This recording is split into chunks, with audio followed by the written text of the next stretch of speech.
Hi, my name is Shannon Kay. I'm a senior at West Shore Junior Senior High School, and the title of my project is Which Genre of Music Most Consistently Lowers Heart Rate? So for my rationale literature review, I stated and found that music can increase/decrease heart rate, blood pressure, breathing rate, and numerous other things. This can be extremely useful in the medical field because it can help those suffering from panic/anxiety attacks and numerous other mental disorders that could possibly raise heart rate.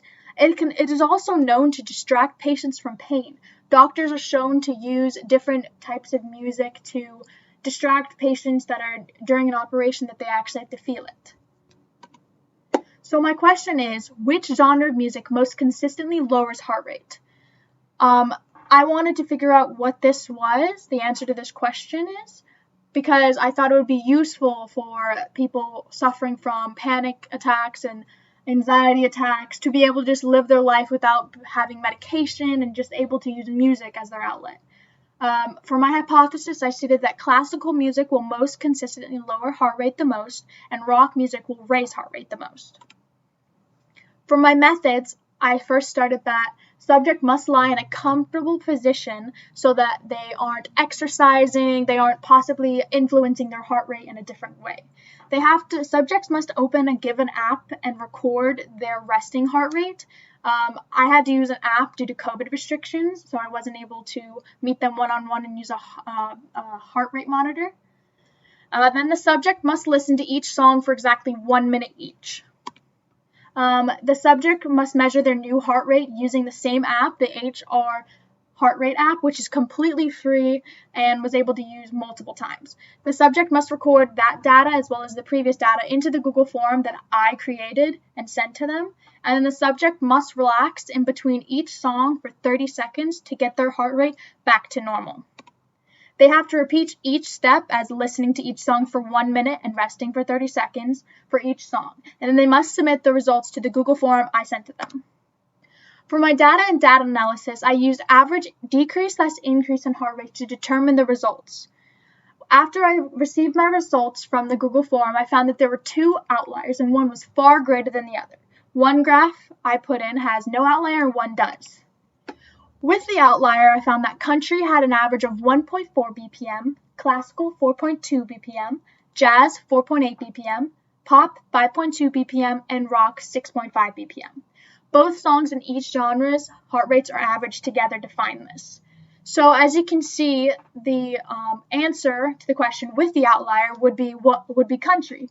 However, because there's a dramatic decline in the country, I decided that I wouldn't use this data because there was someone that decreased in heart rate by 24 BPM, which is not normal. So without the outlier, jazz had an average of 3.6 BPM, country 3.8 BPM, classical 4.1 BPM, pop 4.4 BPM, and rock 5.1 BPM. One outlier was still included, but it was much smaller than the other one, so only the huge outlier was removed because the smaller outlier didn't skew the data as much. I think that using the average decrease/increase in BPM was useful, but could possibly need a different measurement because I saw that jazz did decrease people's heart rates, but so did classical and it had more people decrease. But because people had a less of an increase in jazz, that's why it would be the answer to this. So in conclusion, jazz music lowered heart rate the most and rock music raised heart rate the most. COVID definitely made collecting heart rates more difficult because I had to use an app that could possibly be not the best indicator of heart rate instead of using a heart rate app instead of using a heart rate monitor. And because of that, I had to use heart rate app that I found to be most accurate, but it could still not be the best. So obstacles, limitations, assumptions. App could be flawed and skewed data. That is a possibility that I was talking about before. And I don't think it would skew it that much, but it is definitely possible. I also did not have enough participants due to COVID.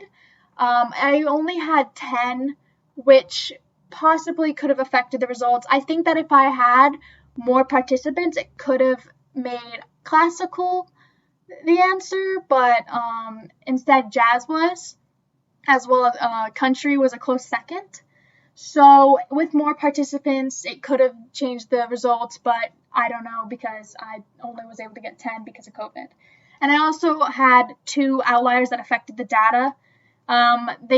One skewed it completely, and the other one was just a tiny bit different. So I kept one besides the other one.